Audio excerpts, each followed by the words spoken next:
In a night charged with tension and anticipation, Canada's newly anointed leader, Carney, stepped into the spotlight with a message that cut straight to the core of North American relations.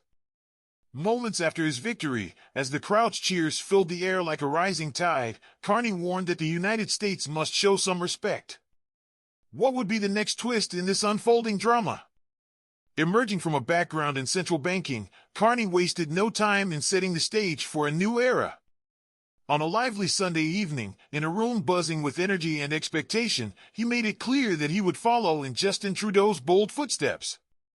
His tone was firm and direct. Any attempts by the U.S. to chip away at Canada's economic strength would not be taken lightly.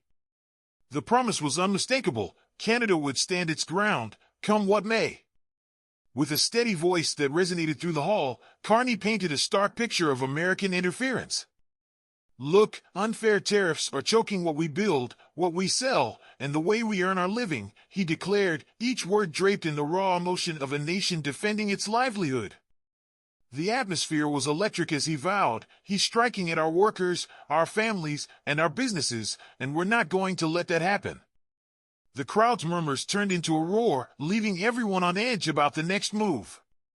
On the other side of the political divide, some hoped to refocus the spotlight on outgoing Prime Minister Justin Trudeau. The former leader, whose tearful goodbye had stirred emotions amid rising living costs and surging immigration, left a bittersweet memory behind. As voices in the opposition mixed with quiet sobs of farewell, one couldn't help but wonder, would this shift in leadership bring a fresh burst of resolve, or simply echo past struggles? Across the border, the ever-bold voice of Trump was booming with his own brand of bravado. Frequently boasting about his plan to absorb Canada into a grander vision, he dubbed Trudeau Governor Trudeau and even called the nation America's 51st state. His latest move, a 25% tariff on goods from both Mexico and Canada imposed on Tuesday, added fuel to the already smoldering trade war. Could this aggressive stance really reshape the landscape, or was it merely a bluster in a high-stakes game? Every street and sports arena in Canada now echoed with a palpable defiance. From hockey games where fans booed the U.S. anthem to cozy cafes that swapped Americanos for playful Canadianos, the spirit of resistance was as tangible as the crisp winter air. These acts of everyday patriotism left one question hanging: is this the spark that will light a lasting flame of unity?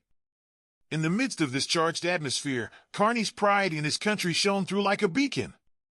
Amid resounding applause and heartfelt cheers, he celebrated the determined voices and spending power of Canadians. Our provinces are standing up together, he said, his words stirring a sense of invincibility in the room. As he promised that his government would maintain tariffs until respect was earned, the audience couldn't help but brace for what might come next. Earlier hints had already shown Carney's unwillingness to soften the stance against his southern neighbor. He had warned, "We've built the greatest country in the world, and now our neighbors want a piece of it." No way! That firm rejection left a lingering challenge in every mind. Just how far would this new resolve go in the face of American pressure? Now, with the nation at a crossroads, the spotlight is on the next leader to navigate the stormy seas of U.S.-Canada relations. Even though a general election is required before fall, most expect a showdown this spring, with every Canadian eye fixed on who can best handle the tricky dynamics with America. Carney's own journey, from helming the Bank of Canada to breaking new ground at the Bank of England in 2013, has already earned him praise, especially after Canada bounced back faster than most from the 2008 crisis. The stage is set, and the tension is palpable. Who will steer Canada through these turbulent times? In a poignant moment of farewell, Trudeau, who announced his resignation in January, lingered as the country prepared for its next chapter. His tearful goodbye, filled with heartfelt emotion as he passed the reins to his successor, left his party members with a stirring call to action. Your country needs you now more than ever. I know you will rise to the challenge, just as you have before. That final message left a lingering pause, an open question about what lies ahead. Trudeau's parting words painted today as a time that will be etched in history, a moment when even the very ideas of democracy and freedom had to be fiercely defended. Each sentence added weight to the belief that even Canada's future was far from guaranteed. As the echoes of his speech faded, everyone was left to wonder, what defining choices will shape the next chapter? Before handing over power, Trudeau delivered one last bold move. He announced that Canada would impose a 25% tariff on $155 billion worth of American goods, kicking off the plan immediately with $30 billion of products. In an emotional press conference, he declared, "Now is the time to hit back hard and show that a fight with Canada has no winners."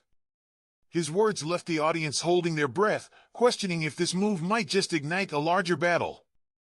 Economic figures added another layer of tension to the unfolding saga. Last year, the United States imported $412 billion in goods from Canada, a staggering number that fueled Trump's argument for more U.S. tariffs.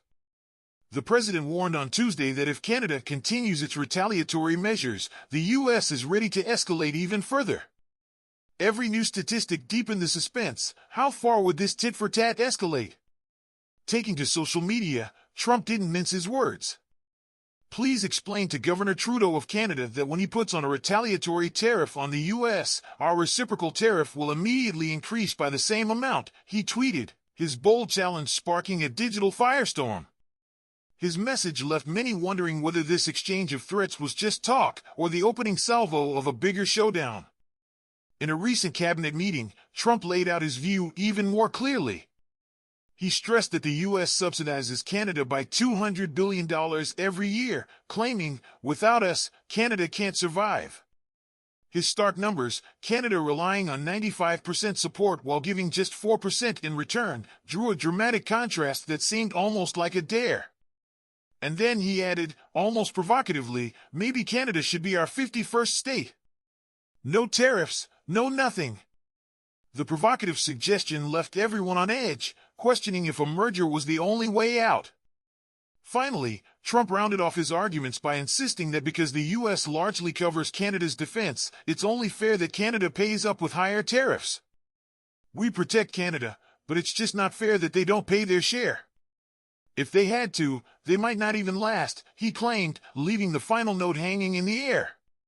The question now looms large: can Canada continue to fight back while standing on its own 2 feet? Each twist in this high-stakes tale leaves us waiting for the next chapter. What moves will the leaders make in this unfolding drama, and how will the delicate balance between nations hold up under the strain?